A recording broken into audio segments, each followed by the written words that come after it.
जैसे इसी महीने लद्दाख के हानले में हमने एशिया की सबसे बड़ी इमेजिंग टेलीस्कोप मैस का भी उद्घाटन किया है। ये 4,300 मीटर की ऊंचाई पर स्थित है। जाने इसकी भी खास बात क्या है? ये मेड इन इंडिया है।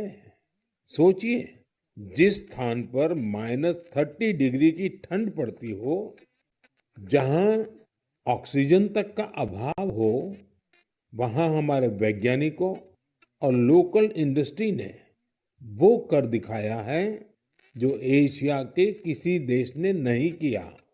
हानले का टेलीस्कोप भले ही दूर की दुनिया देख रहा हो, लेकिन ये हमें एक चीज और भी दिखा रहा है, और ये चीज है आत्मनिर्भर भारत का सामर्थ्य।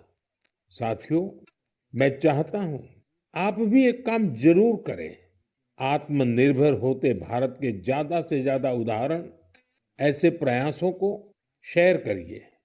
आपने अपने पड़ोस में कौन सा नया इनोवेशन देखा? किस लोकल स्टार्टअप ने आपको सबसे ज्यादा इम्प्रेस किया? हैशटैग आत्मनिर्भर इनोवेशन के साथ सोशल मीडिया पर ये जानकारियां लिखिए और आत्मनिर्भर भारत का उत्सव मनाइए। त्योहारों के इस मौसम में तो हम सब आत्मनिर्भर भारत के इस अभियान को और मजबूत करते हैं। हम वोकल फॉर लोकल के मंत्र के साथ अपनी खरीदारी करते हैं। ये नया भारत है जहां इम्पॉसिबल सिर्फ एक चैलेंज है, जहां मेक इन इंडिया अब मेक फॉर द वर्ल्ड बन गया है, जहां हर नागरिक इनोवेटर है, जहां हर चैलेंज एक अपॉर्चुनिटी है।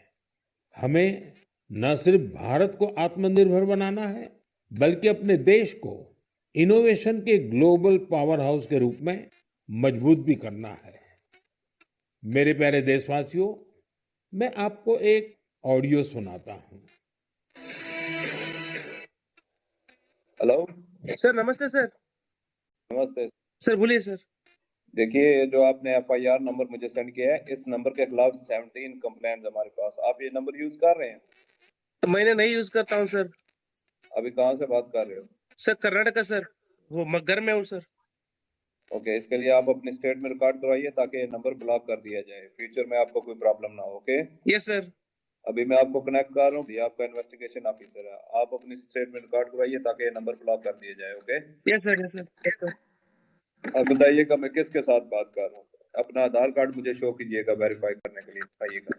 सर मेरे पास अभी नहीं है sir Aadhaar card sir, please sir. Phone आपके फोन में है? नहीं सर। फोन में आधार कार्ड की पिक्चर नहीं है आपके पास? नहीं है सर। नंबर याद है आपको? सर नहीं है सर, नंबर भी याद नहीं है सर। हमने सिर्फ वेरीफाई करना है। ओके, वेरीफाई करने के लिए नहीं सर। आप डरिए ना, डरिए ना। अगर आपने कुछ नहीं किया तो आप डरिए ना। हाँ सर, हाँ सर। अगर आपके पास आधार कार्ड है तो मुझे दिखा दीजिए वेरीफाई करने के नहीं लिए। सर, नहीं सर, मैं गांव को आया था सर, घर में है सर। Okay, coming. जय हिंद। इस व्यक्ति के वन साइड वीडियो का रिकॉर्ड करो as per the protocol. Okay, ये ऑडियो सिर्फ जानकारी के लिए नहीं, ये कोई मनोरंजन वाला ऑडियो नहीं है। एक गहरी चिंता को लेकर के ऑडियो आया है। आपने अभी जो बातचीत सुनी, वो डिजिटल अरेस्ट के फरेब की है। ये बातचीत एक पीड़ित और फ्रॉड करने वाले के बीच हुई है। डिजिटल अरेस्ट के फ्रॉड में फोन करने वाले कभी पुलिस, कभी सीबीआई, कभी नारकोटिक्स, कभी आरबीआई, ऐसे भांति भांति के लेबल लगाकर बनावटी अधिकारी बनकर बात करते हैं और बड़े कॉन्फिडेंस के साथ करते हैं। मुझे मन की बात के बहुत से श्रोताओं ने कहा कि इसकी चर्चा जरूर करनी चाहिए। आइए मैं आपको बताता हूं ये फ्रॉड करने वाली गैंग काम कैसे करती है, ये खतरनाक खेल क्या है। आपको भी समझना बहुत जरूरी है, औरों को भी समझाना उतना ही आवश्यक है। पहला दाव आपकी व्यक्तिगत जानकारी वो सब जुटा करके रखते हैं। आप पिछले महीने गोवा गए थे, है ना? आपकी बेटी दिल्ली में पढ़ती है ना? वे आपके बारे में इतनी जानकारी जुटा कर रखते हैं कि आप दंग रह जाएंगे। दूसरा दांव, वहाँ का माहौल पैदा करो। वर्दी, सरकारी दफ्तर का सेटअप, कानूनी धाराएं, वो आपको इतना डरा देंगे, फोन पर बातों बातों में आप सोच भी नहीं पाएंगे। और फिर उनका तीसरा दाव शुरू होता है। तीसरा दाव, समय का दबाव। अभी फैसला करना होगा, वरना आपको गिरफ्तार करना पड़ेगा। ये लोग पीड़ित पर इतना मनोवैज्ञानिक दबाव बना देते हैं कि वो सहम जाता है। डिजिटल अरेस्ट के शिकार होने वालों में हर वर्ग, हर उम्र के लोग हैं। लोगों ने डर की वजह से अपनी मेहनत से कमाए हुए लाखों रुपए गंवा दिए हैं। कभी भी आपको इस तरह का कोई कॉल आए तो आपको डरना नहीं है। आपको पता होना चाहिए, कोई भी जांच एजेंसी फोन कॉल या वीडियो कॉल पर इस तरह पूछताछ कभी भी नहीं करती। मैं आपको डिजिटल सुरक्षा के 3 चरण बताता हूं। ये 3 चरण है: रुको, सोचो, एक्शन लो। कॉल आते ही रुको, घबराए नहीं, शांत रहे, जल्दबाजी में कोई कदम न उठाएं, किसी को अपनी व्यक्तिगत जानकारी न दें। संभव हो तो स्क्रीनशॉट लें और रिकॉर्डिंग जरूर करें। इसके बाद आता है दूसरा चरण। पहला चरण था रुको, दूसरा चरण है सोचो।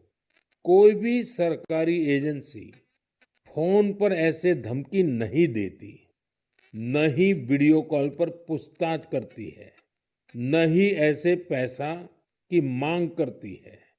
अगर डर लगे तो समझिए कुछ गड़बड़ है। और पहला चरण, दूसरा चरण, और अब मैं कहता हूं तीसरा चरण। पहले चरण में मैंने कहा रुको, दूसरे चरण में मैंने कहा सोचो, और तीसरा चरण कहता हूं एक्शन लो। राष्ट्रीय साइबर हेल्पलाइन 1930 डायल करें। cybercrime.gov.in पर रिपोर्ट करें। परिवार और पुलिस को सूचित करें। सबूत सुरक्षित रखें। रुको, बाद में सोचो, और फिर एक्शन लो। ये 3 चरण आपकी डिजिटल सुरक्षा का रक्षक बनेंगे। साथियों, मैं फिर कहूंगा, डिजिटल अरेस्ट जैसी कोई व्यवस्था कानून में नहीं है। ये सिर्फ फ्रॉड है, फरेब है, झूठ है, बदमाशों का गिरोह है। और जो लोग ऐसा कर रहे हैं वो समाज के दुश्मन है। डिजिटल अरेस्ट के नाम पर जो फरेब चल रहा है, उससे निपटने के लिए तमाम जांच एजेंसियां राज्य सरकारों के साथ मिलकर काम कर रही है। इन एजेंसियों में तालमेल बनाने के लिए नेशनल साइबर कोऑर्डिनेशन सेंटर की स्थापना की गई है। एजेंसियों की तरफ से ऐसे फ्रॉड करने वाली हजारों वीडियो कॉलिंग आईडी को ब्लॉक किया गया है। लाखों सिम कार्ड, मोबाइल फोन और बैंक अकाउंट्स को भी ब्लॉक किया गया है।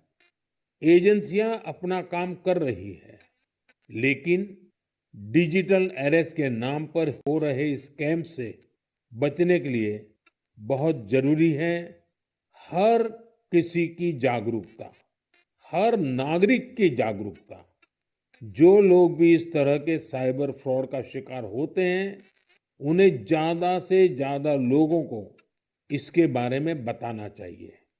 आप जागरूकता के लिए हैशटैग सेफ डिजिटल इंडिया का प्रयोग कर सकते हैं।